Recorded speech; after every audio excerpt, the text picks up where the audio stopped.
Tinggal di sebuah tempat yang aman, nyaman, dan damai adalah idaman semua orang.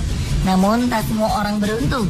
Beberapa di antara mereka harus berada di tengah-tengah konflik bersenjata, udara yang tercemar, atau tempat yang seringkali dilanda bencana alam.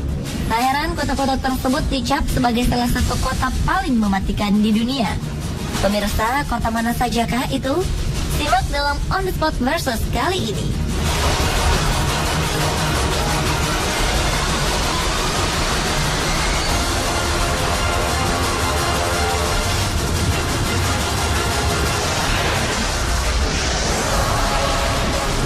Ada berbagai macam alasan mengapa sebuah kota dianggap sebagai kota yang mematikan.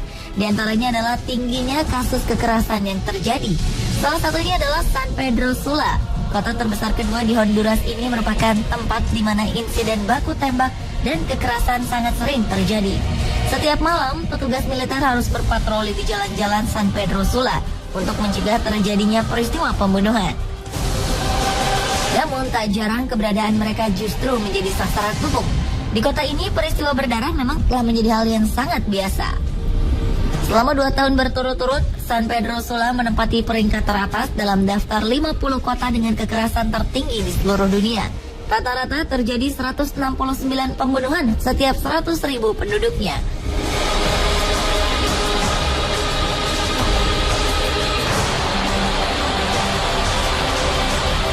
Warga Honduras terancam menjadi korban pembunuhan 15 kali lebih besar daripada warga lain di seluruh dunia. Wajar saja San Pedro Sula serupa neraka. Kota dengan jumlah penduduk miskin mencapai 70% ini telah lama dikuasai kartel narkoba dan kelompok bersenjata. Di lain sisi, kepolisian tidak efektif dan cenderung korup. Kelompok bersenjata paling mematikan di kota San Pedro Sula dikenal dengan sebutan Maras. Kelompok ini tak segan membunuh demi menjalankan bisnis haram mereka, yaitu menjual narkoba. Tak jarang kelompok ini direkrut kartel narkoba dari Meksiko untuk menjadi pembunuh bayaran. Pemerintah Amerika Serikat juga aktif mendeportasi imigran kriminal sehingga mendorong munculnya masalah di Amerika bagian selatan. Beberapa tindak kriminal ini akhirnya terjadi di Honduras, di mana penegakan hukum tidak berjalan maksimal akibat minimnya aparat. Pihak berwenang telah meluncurkan operasi kilat di San Pedro Sula untuk menekan tindak kekerasan dengan menghadirkan polisi dan tentara. Sejumlah warga percaya bahwa peningkatan aparat keamanan mampu menekan angka kekerasan yang terjadi. Namun sayang, upaya ini hanya berdampak kecil dalam menurunkan angka pembunuhan.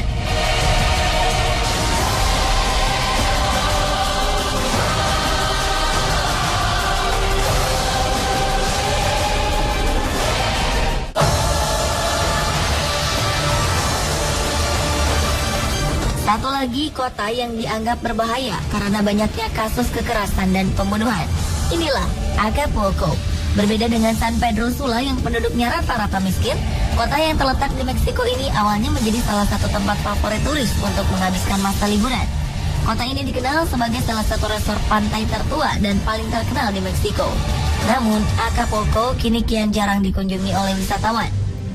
Senada dengan yang terjadi di kota San Pedro Sula, masalah obat-obatan terlarang menjadi inti permasalahannya. Para wisatawan yang takut pun menghindar untuk berkunjung ke Acapulco. Seringkali wisatawan yang datang ke pantai dikejutkan dengan penemuan mayat di sepanjang pantai. Bahkan beberapa waktu lalu, polisi menemukan 15 mayat terkait dengan perang antar geng narkoba. Menurut catatan, lebih dari 30.000 orang tewas dalam kekerasan narkoba di Meksiko sejak Presiden Felipe Calderón meluncurkan tindakan keras terhadap kartel-kartel narkoba pada Desember 2006. Tahun 2013 lalu saja 12.000 pembunuhan terjadi terkait perang narkoba. Wisatawan pun tak luput dari serangan geng-geng narkoba ini.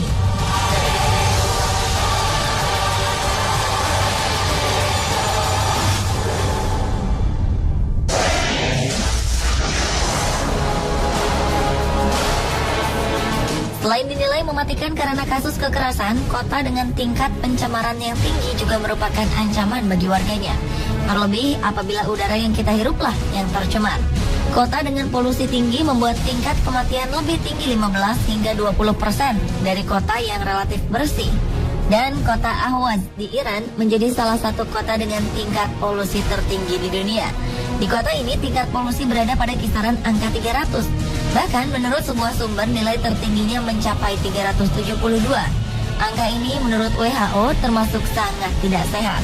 Dengan kondisi ini, Awas termasuk dalam kategori beracun dan tidak layak untuk ditinggali. Namun anehnya jumlah penduduk kota ini memiliki angka pertumbuhan yang cepat.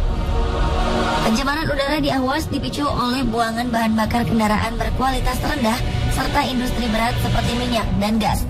Dampaknya beberapa spesies burung nyaris punah. Selain itu dilaporkan bahwa kasus kanker paru-paru kian meningkat.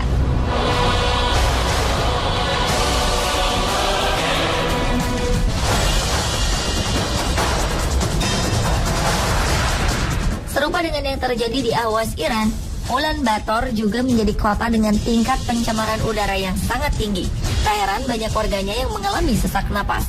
Polusi udara di salah satu kota di Mongolia ini disebabkan oleh pembakaran batu bara, kayu, dan bahan-bahan lain untuk keperluan pemanasan, memasak, dan pembangkit listrik.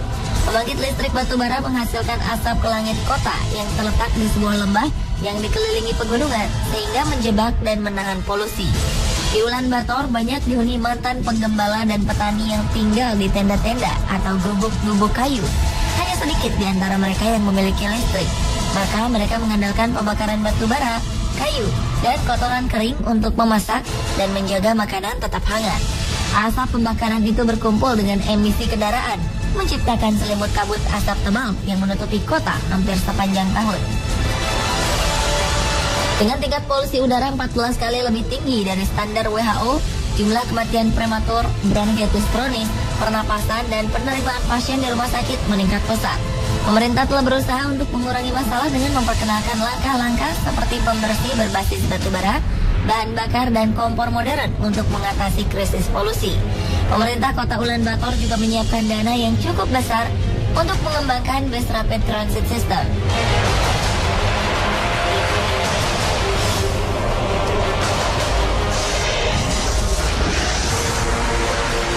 Bencana alam juga menjadi salah satu penyebab mengapa sebuah kota dianggap sebagai kota mematikan.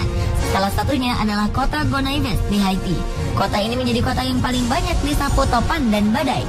Bahkan dalam satu bulan, kota ini sempat diamuk 4 buah badai besar, yaitu badai tropis Faye, badai Gustav, badai Hana, dan badai Ike pada tahun 2008. Ratusan orang meninggal, sedangkan diperkirakan 250.000 warganya terdampak.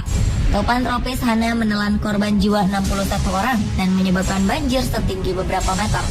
Sebagian besar kota itu terkubur di bawah lumpur atau tenggelam dalam air kotor yang berdiri 12 meter di beberapa tempat. Pada tahun 2004, Topan Jan juga pernah menyapu kota ini dan menelan korban lebih dari 3.000 orang. Gonaives menjadi salah satu kota yang rawan badai dan banjir karena kota ini berada di pesisir. Penduduk setempat yang menggunakan kayu untuk bahan bakar sering menebangi pohon di sekitar bukit. Semakin gondolnya lahan, membuat banjir dan longsor mudah sekali datang, serta memperburuk keadaan ketika badai datang.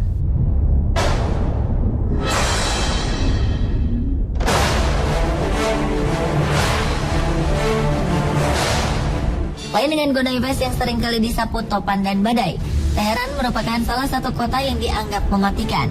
Bencana alam seperti gempa menjadi ancaman yang utama di ibu kota Iran ini. Kota yang dekat dengan jajaran pegunungan Anatolia bagian utara ini menjadi ancaman paling berbahaya di dunia. Apabila terjadi gempa, maka 13,6 juta penduduk Teheran akan menjadi korban.